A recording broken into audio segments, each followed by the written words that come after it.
Hi, I'm Laura from Fashion Toolbox, where I help fashion professionals, brands and educators bring their visions to life in 3D.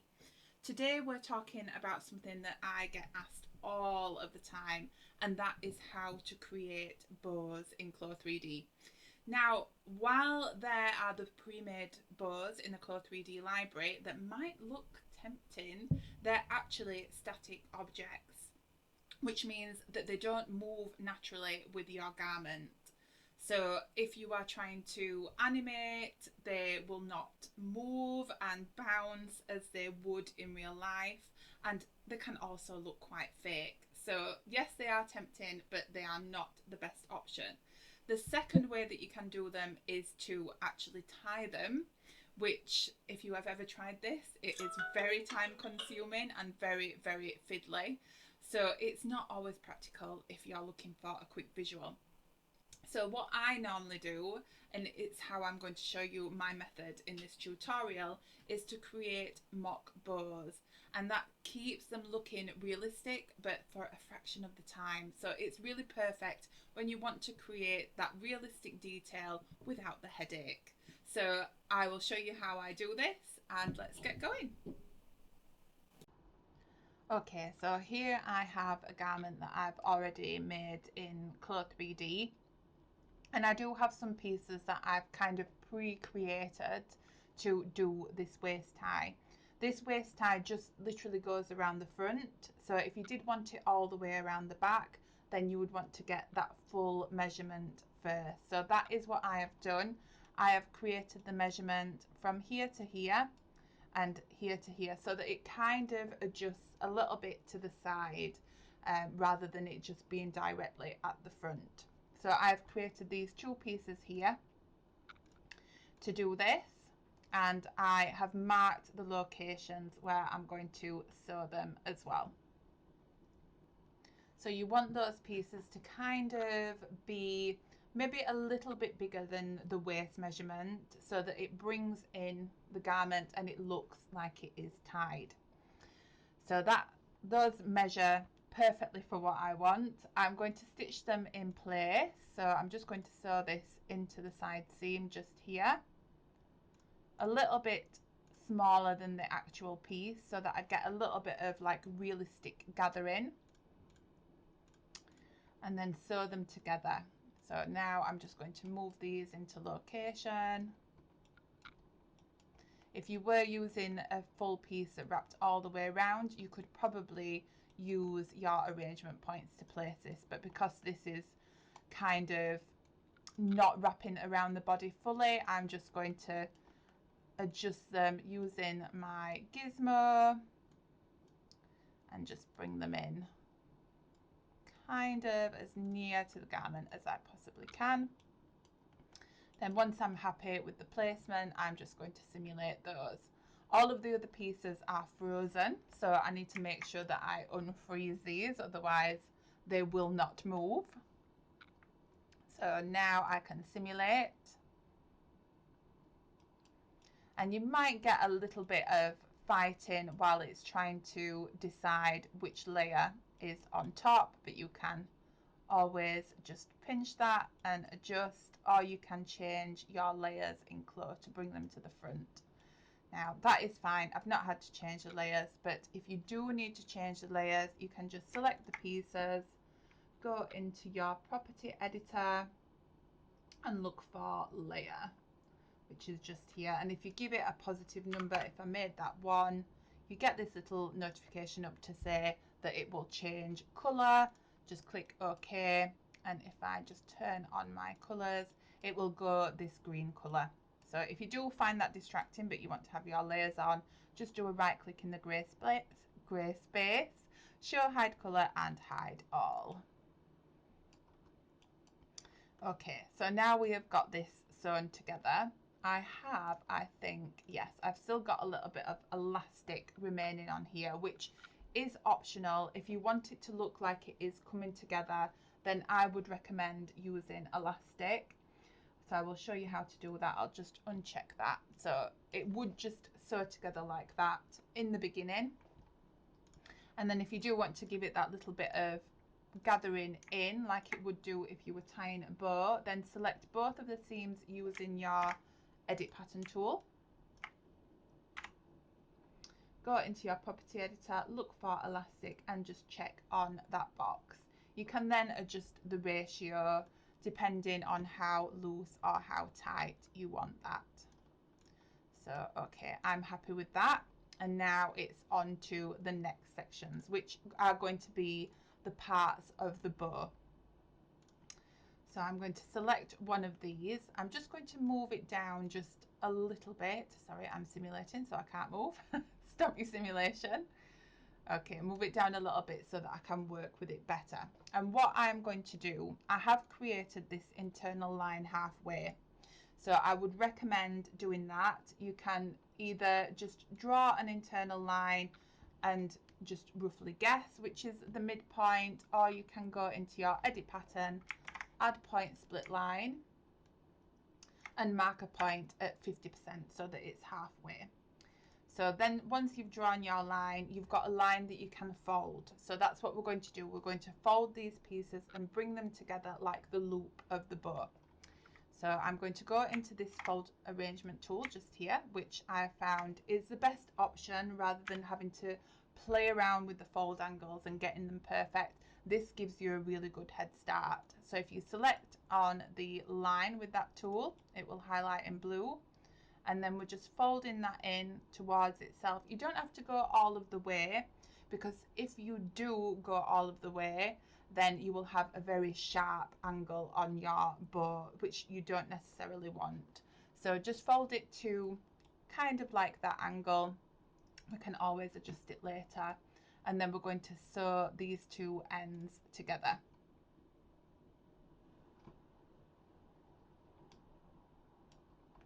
And now I also want this to sew to this section here. So I'm going to select one of the edges, try and figure out which one is going to be the best side. I'm going to start with this side. So I'm going to sew here to here. And then I'm going to move this around with my gizmo again. So let's move that into position.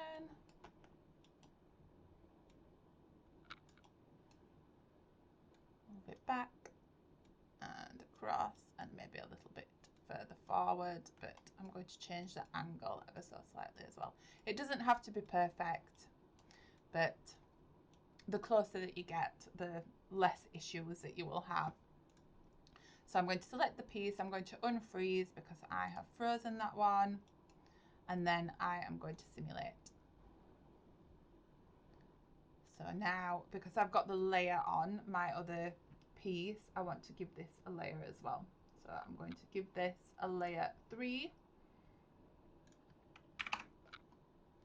I'll bring that one to the front, click OK.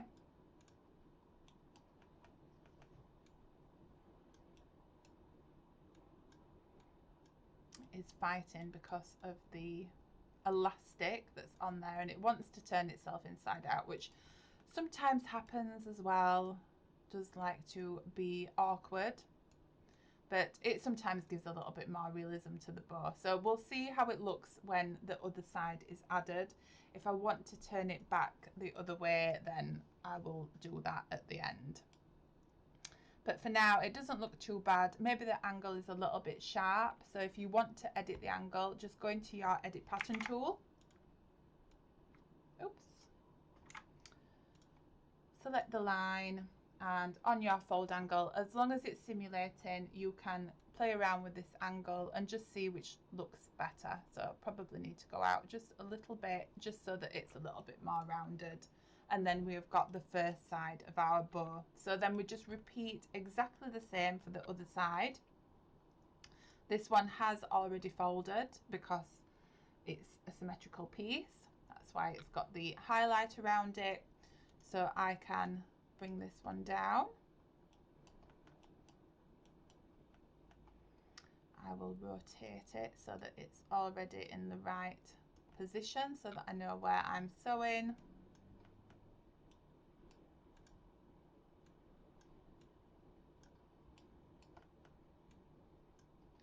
Somewhere around there, and then I'm going to sew the back side here.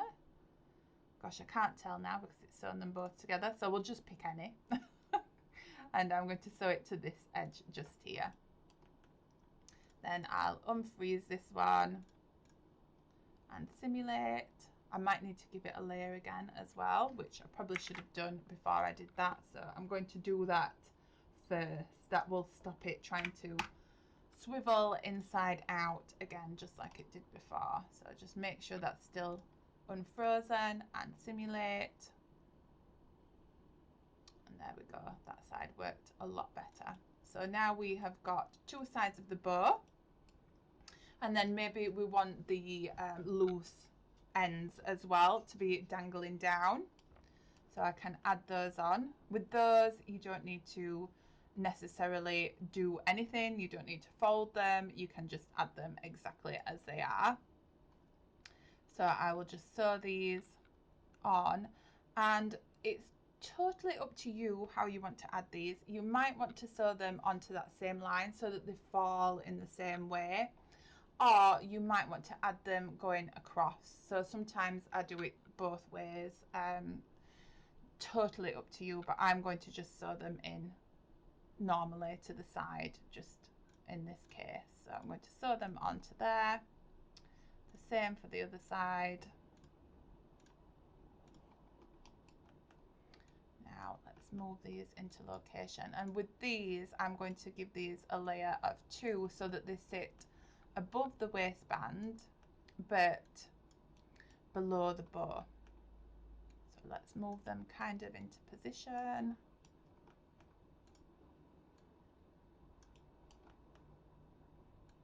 Oops, didn't want to rotate.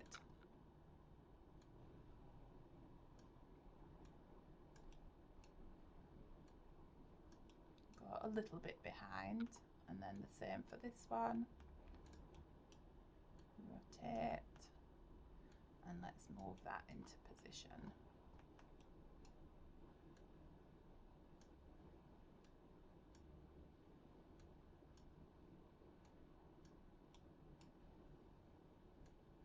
Oh, I went way too far back. Bring it back out a little bit. And up. Okay, so let's give these a layer 2. I'm just going to double check that is on a 1. Yes, it is. And then let's unfreeze and simulate. So again, there will be a little bit of fighting while the system figures out what should sit on top of what, but then it should eventually calm down, she says, with it still fighting.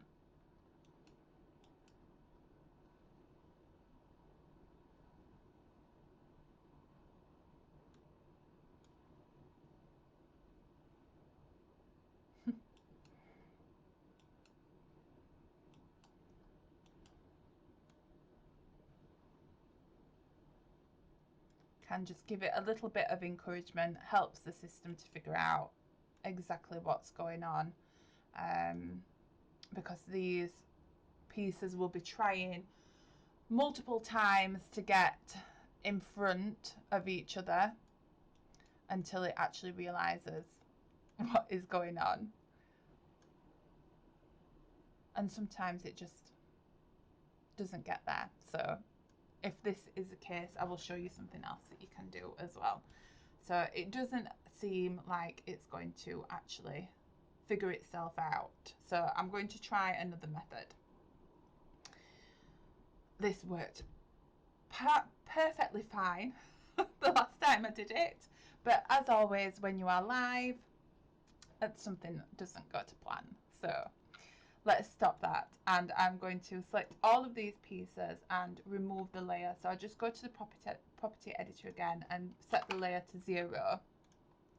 Sometimes the layers just don't work as they should, so there is a sub-layer tool, which is just this one here, and whenever your layers don't work, your sub-layer probably will. So I have already got some sub-layers on here from the previous file, so this could potentially be the reason why everything is still fighting.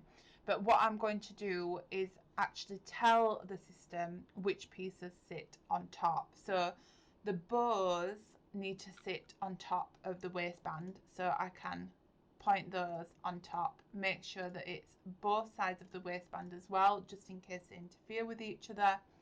And then we also want the bows to sit on top of the ties, so I'm going to do that as well for both sides. And let's see if that helps. We want it to get to a stage where nothing is fighting, it's kind of laying flat, and then we can do the next stage, which is to put on a knot if you do want to have a knot on your bow. So I think that we're just about there with a little bit of help. So now what I'm going to do is just grab the edges of my bows and move them out so that I can get in and add a knot on top of the bow. To do that, I am going to come into my select mesh brush tool and select the pin box. So with the pin box selected, oh gosh, sorry, happy clicking. I want to select the edges of one of the bows. So let's get this one, and then I will get this one. So if ever you've done the manual tying of bows before, this part will seem pretty familiar. I just realized that I have selected the wrong area. We want to be in the middle.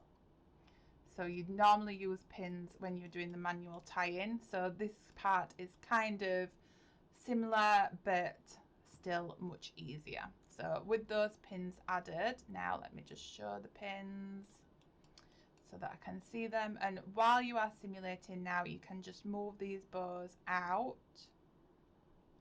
So I'm going to take it up first, trying to figure out which side is which. That's not what I wanted to do.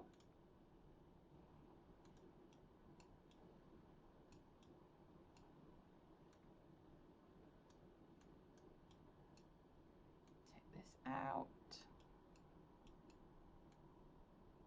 Don't worry if it looks a little bit messy while you're moving it around. That is completely fine. We can always do a little bit of untwisting here at this stage as well. So that needs to go behind. So I'm going to move this out. This piece is really getting in the way. You can hide pieces as well if they are getting in your way while you are working, but yeah, I want to keep it looking as realistic as possible while I'm working, so I'm going to leave them there. Okay, so we have got a little bit twisted on some of them, so you can use your gizmo here just to kind of untwist, retwist, and try and get them back kind of how you want them to look. So that looks much better now. So you kind of want to be going for this sort of angle, and then we are going to create a little piece that will be the knot over the top. So I'll just double check the width of this so that it's 7.5. I want it a little bit longer than that so that it wraps around, but I want the width that way to be 7.5. So we're going to go 7.5 in width, but we will go longer than 7.5 in the length so that it wraps around the bow. So I'm going to come into my polygon tool and select rectangle.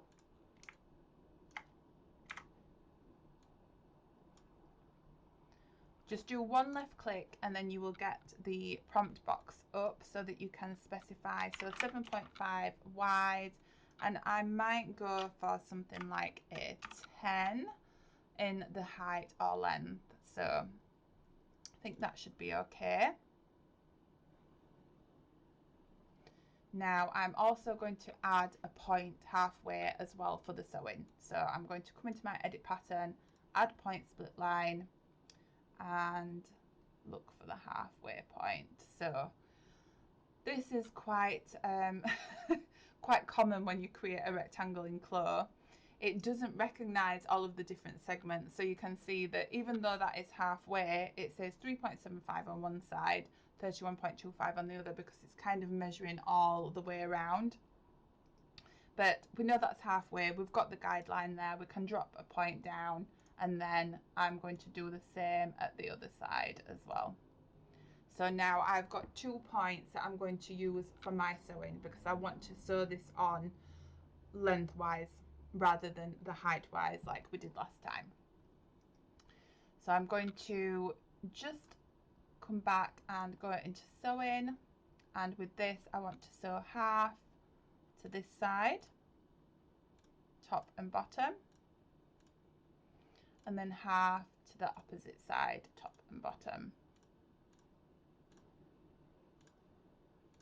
We'll give it a layer.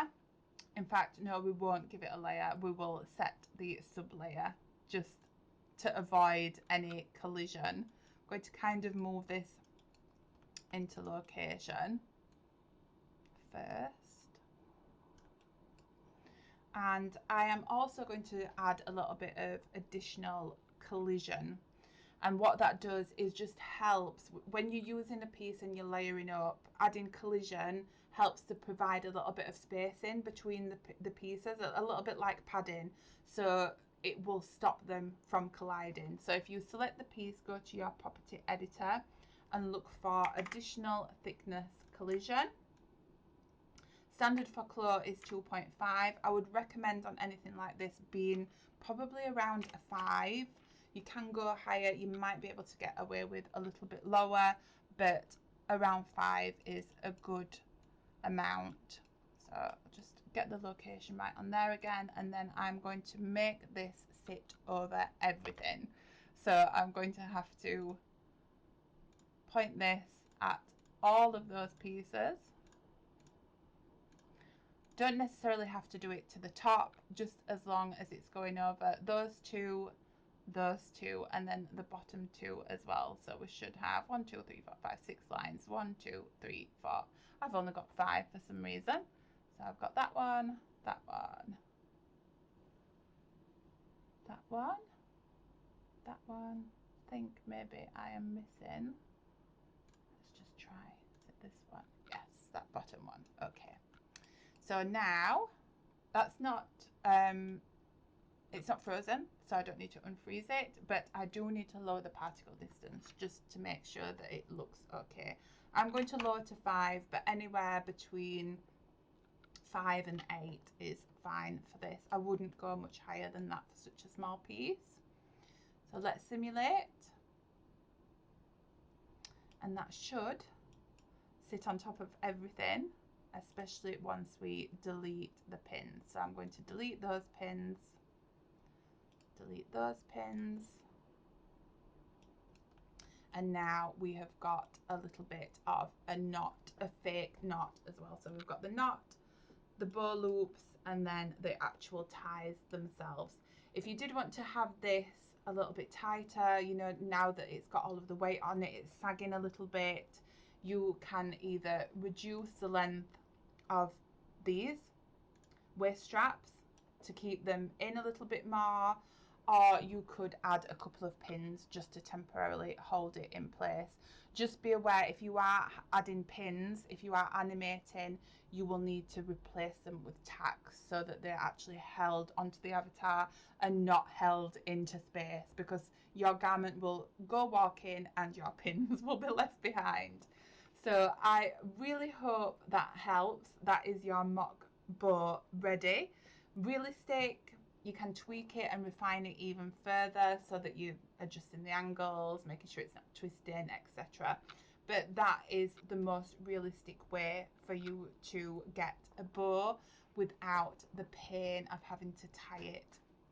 So if you found this video useful, please like, share and follow my channel for more tips on how to use 3D tools for fashion. Thank you. See you next time.